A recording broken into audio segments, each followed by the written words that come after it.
Hi, welcome back to Modern Stage Comics. I'm Gene. And I'm Kiyoshi. Today we'll be going over House of X number 5. Beware of spoilers. If you haven't read the book yet, tune out and then tune back in.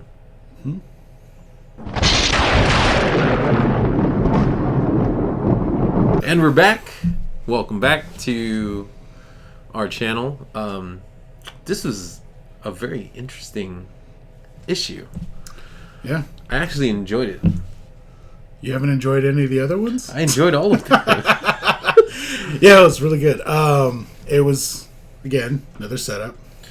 But yes, but I think there was a lot of, it was more answers. So Yes. it answered a lot of questions. And some of the theories that we had ended up being right. Yeah. Like the whole beginning of issue 1 Yeah. happens after House of X 4. Yeah. And some theories were wrong. Like the one where it was all like they didn't die in space. They actually died in space. Yes. So, I don't know. It was actually we start off with Magneto and Polaris. Mhm. Right? And they're talking about, it looks like Polaris is a little confused Yeah. about how Well, everything is. when she's talking about like, are humans good for anything? That's Yeah. not exactly what she says, and he says that the humans, something they have learned from the humans is society. Yeah. So then they're taking a look at a giant tree. Yep. And then Magneto says, "Here they come." Yeah. And this is when we get a look at the 5. Yeah, what they refer to as the 5. So they do a little introductions and stuff, but they're coming down the stairs, and it's We get gold balls. yeah, gold balls. Gold balls is relevant now. We get gold balls, Prometheus. Hope Summers, Yeah, Hope Summers is there. Elixir Ava Bell. and Eva Bell. Yeah. So you're like, oh, what do they do? It's there are a bunch of not a bunch of unknowns, but a lot of them. I'd say 3 of them aren't ever really used. Yeah, they're not. Well, they're important, but never super utilized. Well, especially Gold Balls, he was just kind of a joke. Yeah, so there's a Hickman panel that describes all of them. Each one has a task, right? Gold Balls makes eggs. Like Gold Balls got retconned. So he made Gold Balls. Nobody really knew what they were. Come to find out, they were eggs filled with biomatter. Organic matter. Who knew? But and apparently the way Magneto is describing it, it sounds like he might be Omega level at making gold balls. So He can make as many as he wants. It's a new Omega. Yeah, he says the secret words is there's no upper limit to how many balls he can make. So new Omega level. Well, okay, and then Prometheus reality warps the eggs to make them what do you call it? Viable. A viable egg. And then they inject it. Yeah, which they injected. If you look closely at the syringe, it shows the Sinister symbol. Yeah, which takes us back to Powers of 10 number 4. And I guess they actually use all of the Sinisters. What do you call it? Since this is in the future or the present time, Sinister ended up collecting all of the mutantdom's DNA. Yeah. So they use the DNA to essentially create a perfect like embryo or something, right? And then who's next? We got Elixir. Yeah, Elixir. Who actually brings life? Yeah. To the embryo. So I the think egg. Pretty much all of them are Omega level. So that's they all within are. Their power. Yeah. Well, they're all the term Omega level. Oh, because they're the best at what they do. Yeah, I guess. Yeah. Well, and then we get Ava Bell. Yeah. Who So it actually shows when it shows Elixir. It shows a baby inside of the egg, a fetus, or not a fetus, but like a baby, and Ava Bell time warps it to an adult. And then they even said that they use her to to speed up the process to get to the age that they want them to be. Yeah. And then they all have to hold hands, and then Hope Summers synchronizes them. Their powers. And they make gold light. I don't know what they're actually synchronizing to do, but they basically finish off the whole process. Well, from what I understand, Hope Summers can copy other people's powers and use that powers to the highest of their abilities. Mm-hmm.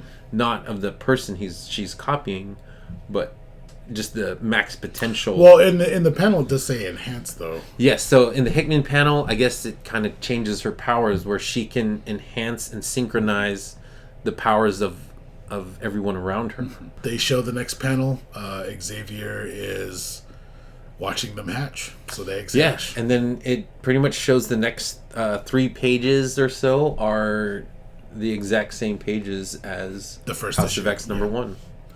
Yeah, so he's like, to me, my X-Men? To me, my X-Men. Yeah. And there's a couple of color errors in the panel. But I mean, it's not that big of a deal. Yeah. You mean the 2 brown-haired dudes, and then you go back. Like, who are these people? They're not on the other picture. That's not Jean Grey or Archangel. But yeah, so they show them. And then the next part, which is also really, really interesting. So the next part of the sequence, I mean, the whole resurrection thing is interesting, but the next part retcons Cerebro. Oh, yes. Yes.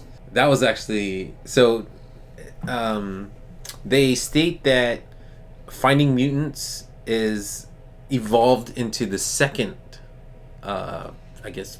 Usage of Cerebro. What Cerebro is used as. And now... it's kind of used to create and save. Yeah, it's like a mainframe of memories. Yes. Or like more than memories. It basically takes like a copy of your entire being. Yeah. Like what makes you, your consciousness, and then it saves it. So we theorize that the issue before, when they did the suicide mission, all of that extra stuff was probably so that Cerebro could track the mental states and the everything up to their final moment. So it wasn't actually to track the mission; it was to track the mutants, to make sure that they're like getting all the information, their memories, what happens, and then it shows Professor X going like, with Cyclops, right? They do the whole thing with Cyclops. Yeah, so he mind blasts him. Yep. And then apparently, not only does it copy their memories, it also grows hair. So, and gives them their soul. Yeah. So Cyclops wakes up. And then he's wondering if it was done. Yeah, that's the first thing he asked. Is it done? Yeah. Did it work? Did it work? Yes. And Professor X is like, yeah, thanks to you guys. Yeah. Like, don't ever die on me again. Okay? Yeah. Like, it hurts for me to see this. Yeah. Yeah, even though they know they can resurrect, it still sucks to die. So we open back up to after the Hickman panels. Mm-hmm. They show Storm under the tree of Cocoa. I guess the main part of the tree. So all the mutants go to, I guess, to where all the people are. Mm-hmm. And I don't know. I kind of thought, like, dude, aren't you gonna fit some clothes on these people? Yeah, yeah. They're naked the entire like panels that they're in. Hey, you know what? I'm not gonna complain. Yeah. Hey, whatever. One of the best picture, I think it should be a cover. Was when they were all naked, and it shows them all with, I guess, Aurora kind of introducing them again to everyone. Yeah. Right? Yeah, the whole society is kind of weird. It's almost culty. It feels a little culty. I don't necessarily know what they're super going for. Yeah, I guess we'll just have to I guess find out. It's like they're like everyone's being worshipped pretty much in the society. Like the main X-Men are being worshipped. Professor X and Magneto are being worshipped. It's kind of weird. I mean, we'll see if it evolves more than that. Yeah, and so Aurora Aurora. Storm goes and introduces them all one by one. Right, starts off with Cyclops, and Cyclops is like she's like, she says like, how do I know it's you? And they kind of like say how they know her. So she's just kind of theatrically making sure that their mind state works. And I like Marvel girls. I like Jean Grey's. She's like, there's no other person like me. Yeah. I'm the only Jean Grey. Yeah. And they might be doing that more for like the people's benefit, because the people probably know they're clones, so it's kind of like reassuring the people that this is actually them. So I think that's more what it's for. Yeah, and then we also get a pretty good introduction with Monet Penance. It's funny, she's like, don't touch me. Yeah. So, okay, that's how I know you. Yeah. And then we get a brief intro with Nightcrawler. And two of them, I hate to say it, just like they were in House of X number 4, not only did they get off-screen deaths, but they didn't even get introduced in this whole deal with Storm. Yeah. And we're talking about Archangel, or Angel, and Husk. And for some strange reason... Oh yeah, they didn't get Wolverine either, but it's Wolverine. Everybody knows it's Wolverine. But we were wondering too, now that he's been cloned, does he have his adamantium back? Yeah, we might get Bone Claws. So he turned into Bone Claws? Or maybe Proteus reality warped adamantium onto the baby. Something, I don't know. It's probably Bone Claws. If I had to guess. We'll have to see how that whole thing works. Yeah. Oh, they'll all die next issue. Who knows? Again. And then we go to life number 11. Yeah. So it's kind of, instead of doing the whole clone thing, they made it more like, what were we referencing earlier? Altered Carbon. Yeah, it's more like Altered Carbon. So it's not clones, it's them, because their whole mind and everything has been transferred into the body.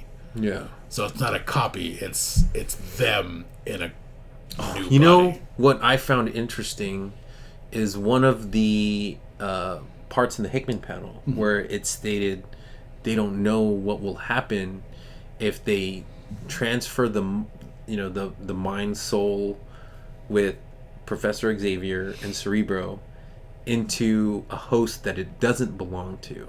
Like they focused on that a little bit. Yeah. And I was like, oh, why would they even mention that? Kind of we'll makes see. Yeah. I mean, that pretty much makes, I guess they might be toying with the idea of immortality. Yeah, maybe. Everyone will be externals. Yeah. Or maybe that's why Professor X is alive in the 1,000-year thing. Maybe. We'll see. We'll see. We'll even. I can't wait to see what that whole 1,000-year thing is about.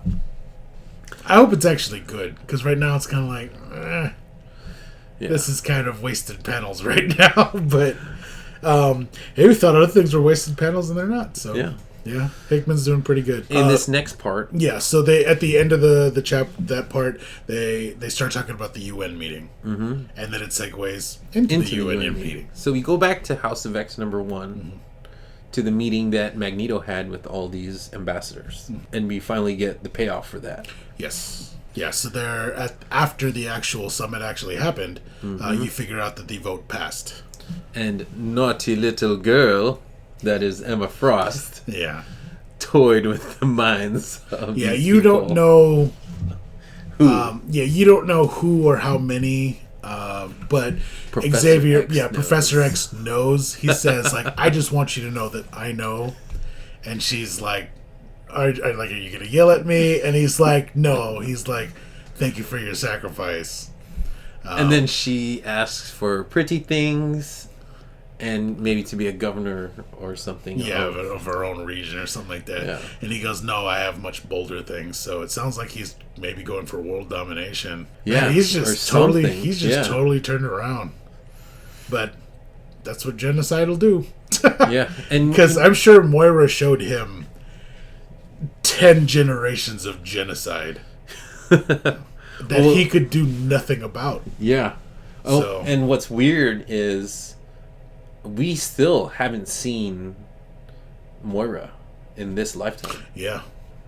You know, I wonder where she is. So at the end of the UN summit, we get another Hickman panel, right? It shows us everyone who's not joining, who's not approving of the mutants getting their own nation. Yeah.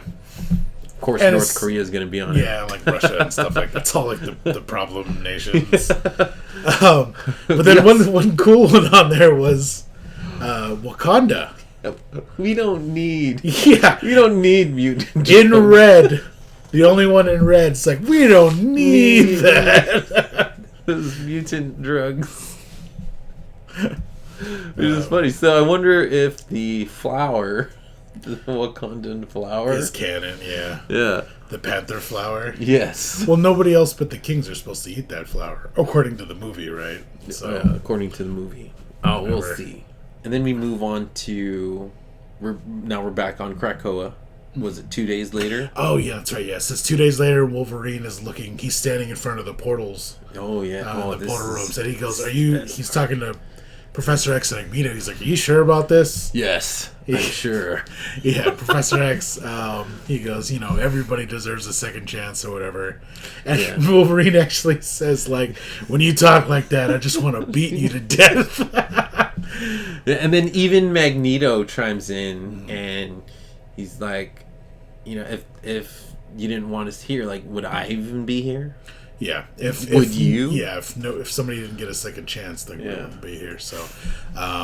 And then we skip to Sage and Cypher, and Sage is like, "Oh, there's like too many waves. We got an influx of mutants coming in," and Cypher's just straight up like, "Hey, let go of the throttle. Just leave it open, baby." The next part is like amazing. Yes, it's all the villains. Well, not all the villains, but there's just a bunch of villains. Yes. So first we get Sinister. Yeah, Notable, Sinister, then Exodus. And then one portal by himself. He's super big for the portal. This is Apocalypse. So right when Apocalypse enters through the portal, Krakoa starts acknowledging him. Yeah. Because segue into the last issue, Apocalypse fought a war there. Mm-hmm. With his horsemen. And defeated, or I don't know if he defeated them or. He sealed away that whoever they were fighting. They don't say who they were fighting. I think it was Araco is well. Well, they sealed that part of they sealed. Yeah, they sealed Krakoa's brother or whatever, second half. Yeah.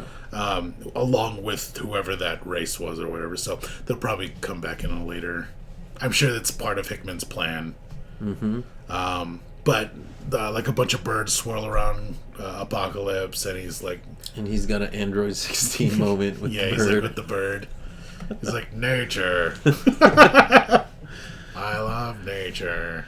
And this is when we get the whole Wolverine like, hey, I want to make sure you're not causing trouble here. Yeah, like, are you gonna follow the rules? Yeah, him and Magneto both. Yeah, and they're talking about how we're gonna make Krakoa boot you out of here if you're here to cause a ruckus. Yeah, and he's like, "You okay with that?" And Apocalypse says, "Of course I'm okay with that." Are you kidding? Yeah, you guys did everything I wanted you to do. Yeah. He said, after all the centuries, he goes, "You finally become everything I wanted you to be." Mm-hmm. So he's perfectly happy with what's going on. Yeah. Which is really cool. Yeah, too. It's super cool. I kind of can't wait to see Apocalypse a part of the X-Men. Yeah, and it's still just funny to see, like, just what Xavier's become. Oh, yeah. Like, he's become basically like a Apocalypse kind of. I mean, because, he's, like, ready to kill humans and... Yeah, has no disregard towards human. I mean, he does, but he doesn't. Yeah. Towards human life. Yeah, but he was never about like you don't kill humans. Yeah, he was all about like, let's live do it together. Non-lethally. We live together, and it's just like the comparison is like huge. It's really cool, but now like everybody's Apocalypse. Yes. There's a bunch of apocalypses running around. And I can't wait. I don't know. I love Apocalypse. I think he's one of the best like villains. He's, you know, especially when he's like, you know, I'm not malevolent. Yeah. I simply am. He's like, I grow large. But yeah, I love Apocalypse. Yeah. But yeah, after his little speech. Yep. The little handshake at the end was amazing. Yeah. But in a way, it kind of makes Apocalypse like bigger than Professor X. Well, he is bigger than yeah. But he's I mean, huge. It makes him look like he's I don't know, figuratively. Yeah. Well, that's because it's basically like they've been fighting all this time, and Apocalypse is basically the big bad of the X-Men universe. But yeah, it's well, I guess in a way, it's kind of like Professor X is inviting in, I guess, a god. You know, not a god, but you know, but it's also showing too that like the stature of Professor X. Mm-hmm. Because not only is he like equal to Apocalypse in this panel, as Apocalypse actually bows his head with the other villains, because the other villains acknowledge Apocalypse, of course, and they're like, yeah, we'll follow the rules. So like Professor X is that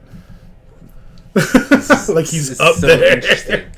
Like Hickman is just changing the game. So for the previews for the next issues, all right, we have next for the children. Then next, I am not ashamed of what I am. And on the little preview, it shows like Storm standing at the front with Emma. So our next issue is going to be Powers of X number 5. Mm-hmm. Can't wait. Yeah, we'll see. I still think at some point, I think Nimrod's still gonna get made. I mean, he has to. I mean, you know. Yeah.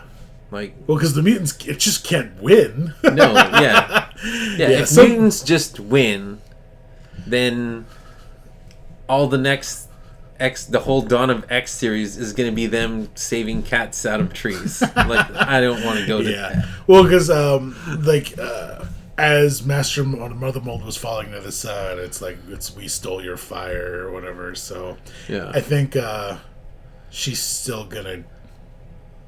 Well, I have a feeling that even just that moment that Mother Mold was online and functional is that she could have laid the seeds to creating Nimrod.